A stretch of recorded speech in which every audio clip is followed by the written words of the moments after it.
tey dooleel élite thiessoise ci seen initiative bi pour benn raison rek ndax dañu gis ni lépp lu jëm ci wàllu njàngale li koy doxal xëj na waa école bi la mais li koy gën a dëggal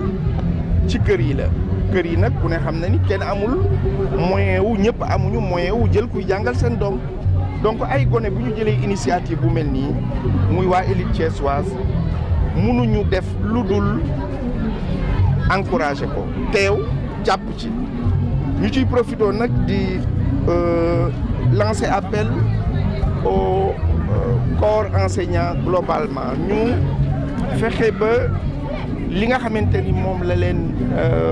loxo bi nga xamante ni le ministre Mamadou Talla tàllal na ko pour ñu mën a def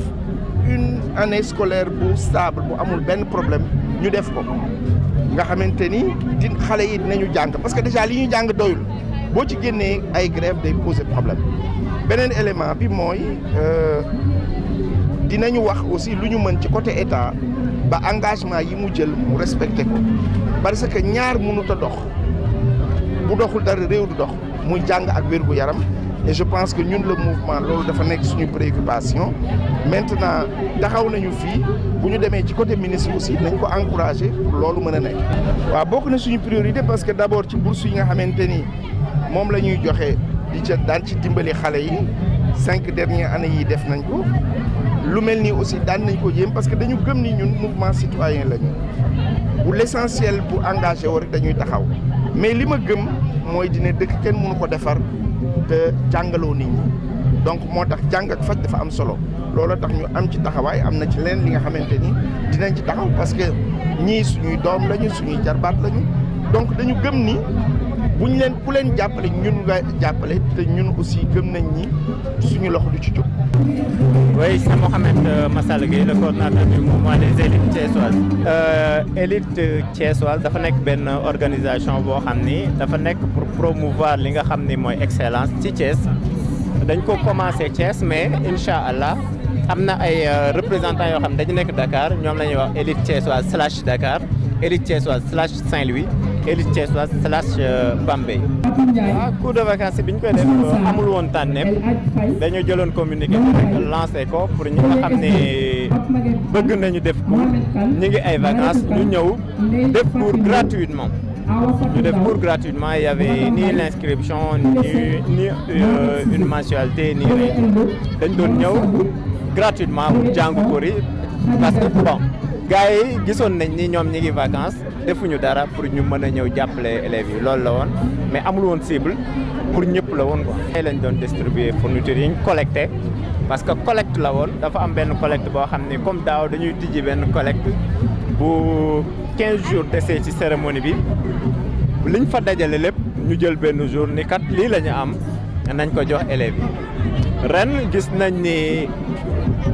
am na benn manquement yoo xam ne amoon na mais am na satisfaction aussi parce que autorités yi contribuer nañ ci sans oublier Maodo Malick Mbaye parce que bokk na ci ñi ñu mujjee interpellé am na ci y a pas mal d'autorités yoo xam ne dem nañ ba seen bureau yóbbul leen ay kits scolaires ay invitation mais bon par la suite après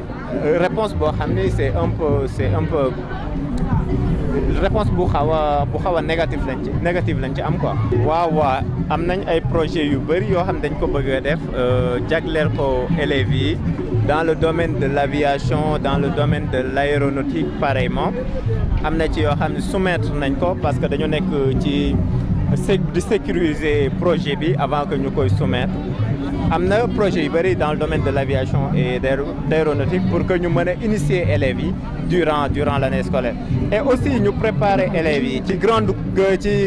écoles yi concours d'entrée grandes écoles yi pour que au moins ñu am taux de réussite bu thiessois boo xam ni mën na satisfaire population thiessoise. Présent se justifie par la bonne et simple raison que nous avons vu que les élites thiessoises ont pris une initiative d'encadrement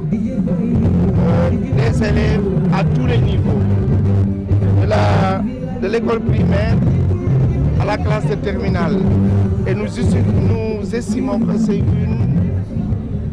activité citoyenne C'est une activité citoyenne louable à divers niveaux. Le premier niveau, c'est que nous avons juste compris que le renforcement de la capacité des enfants, des élèves, ne peut pas se faire uniquement à l'école. Le renforcement en soi ne peut pas dépendre du quantum horaire défini par le ministère et appliqué dans les établissements. C'est la raison pour laquelle quand nous voyons des citoyens qui se mobilisent, qui plus est des jeunes, nous estimons que nous devons venir en tant qu'élus, en tant que fils de la ville, venir appuyer cette noble initiative-là. Et en profiter pour demander à l'État du Sénégal une préoccupation scolaire qui concerne 2 quartiers, c'est-à-dire la zone Cité Lamy, Parcelles Assainies. C'est une zone qui mérite aujourd'hui d'avoir un lycée avec tout ce que ça compte comme filière, de renforcer la seule école qui existe primaire, la plus grande école primaire qui existe dans la zone et qui a montré ses limites en termes de capacité, c'est-à-dire l'école Modekane qui manque de tout en termes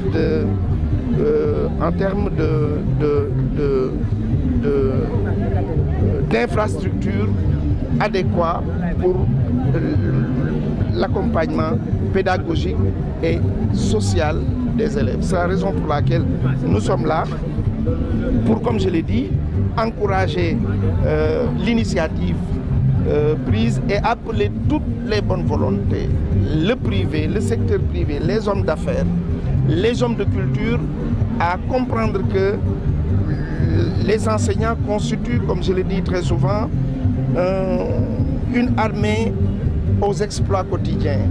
une armée sans uniforme, une armée jamais chantée, mais rarement décorée et qui mérite aujourd'hui tout notre respect et notre considération. Et comprendre également, appeler le corps professoral, le corps enseignant globalement à répondre positivement à l'appel du ministre de l'Éducation nationale pour une année scolaire stabilisée, une année scolaire sans grande perturbation, même si parfois il est normal qu'on sent qu'il y a un peu de réchauffement, mais une année stable. Il est possible que l'année scolaire se déroule normalement sans pour autant avoir de perturbations. C'est un appel que nous lançons au corps enseignant, mais du même côté également, nous souhaitons que tous les accords ou l'essentiel des accords qui ont été pris puissent être respectés pour le bonheur de nos enfants.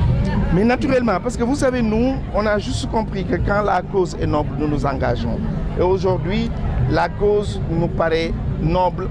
quand ça concerne 2 secteurs, l'éducation et la santé. L'éducation parce que nous sommes un produit de l'enseignement public sénégalais, de la première, de CI à la terminale, et parce que aussi nous avons compris que nos enfants doivent être formés, éduqués et enseignés. Et je pense qu'aujourd'hui, le Sénégal ne manque pas de compétences à ce niveau.